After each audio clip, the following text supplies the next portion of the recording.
Hello, ನಾನು ನಿಮ್ಮ ಚಂದ್ರಮೌಳಿ ಕಣ್ವಿ. ಏನಿದು ಕ್ಯಾಪು ಕೂಲಿಂಗ್ ಗ್ಲಾಸ್ ಅಂತೀರಾ?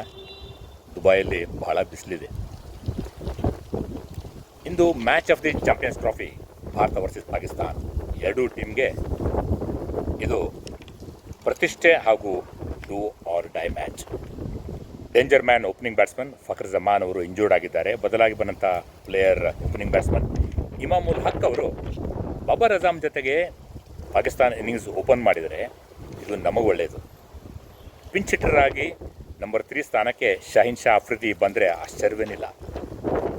ಸಲ್ಮಾನ್ ಆಗಾ ಹಾಗೂ ಕುಸ್ತಿಲ್ ಶಾ ಅವರು ಯುವ ಪ್ರತಿಭಾವಂತ ಬ್ಯಾಟಿಂಗ್ ಆಲ್ರೌಂಡರ್ಸ್. ಇನ್ನು ಭಾರತೀಯ ಟೀಮ್ನಲ್ಲಿ ಕುಲ್ದೀಪ್ ಸಿಂಗ್ ಬದಲಾಗಿ ಮಿಸ್ಟ್ರಿ ಸ್ಪಿನ್ನರ್ ವರುಣ್ ಚಕ್ರವರ್ತಿ ಬಂದರೆ ಹೇಗಿರುತ್ತೆ? ಯಾಕೆಂದರೆ ಇದೇ ದುಬೈ ಸ್ಕ್ವೇರ್ನಲ್ಲಿ ಇತ್ತೀಚೆಗೆ ICC women's under nineteen T20 world cup ಹಾಗೂ IL T20 ಟೂರ್ನಮೆಂಟ್ಸ್ ನಡೆದವು.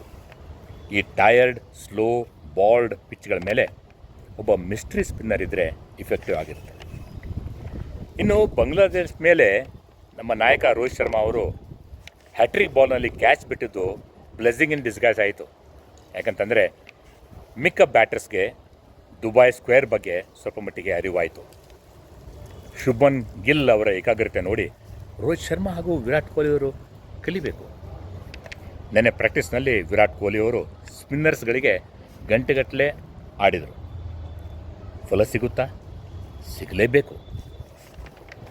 ಮ್ಯಾಚಪ್ ಅಂತಂದರೆ ಶಾಹಿನ್ ಶಾ ಅಫ್ರಿದಿ ವರ್ಸಸ್ ರೋಹಿತ್ ಶರ್ಮಾ, ಮೊಹಮ್ಮದ್ ಶಮಿ ವರ್ಸಸ್ ಬಾಬರ್ ಅಜಮ್ ಹಾಗೂ mystery spinner Abrar versus struggling Virat Kohli.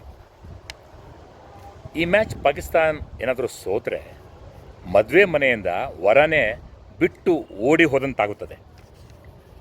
ನನಗನ್ಸುತ್ತೆ ಈ ನಿಸ್ತೇಜ, predictable, ಡಾಯಿಂಗ್ ODI ಫಾರ್ಮ್ಯಾಟ್ನಲ್ಲಿ ICC champions trophy ಆಡಿಸುತ್ತಿರುವುದು ಕೇವಲ ಬಂಗಾರದ ಮೊಟ್ಟೆ ಇಡುವಂಥ ಭಾರತ ಪಾಕಿಸ್ತಾನ್ ಮ್ಯಾಚ್ಗೆ ಮಾತ್ರ.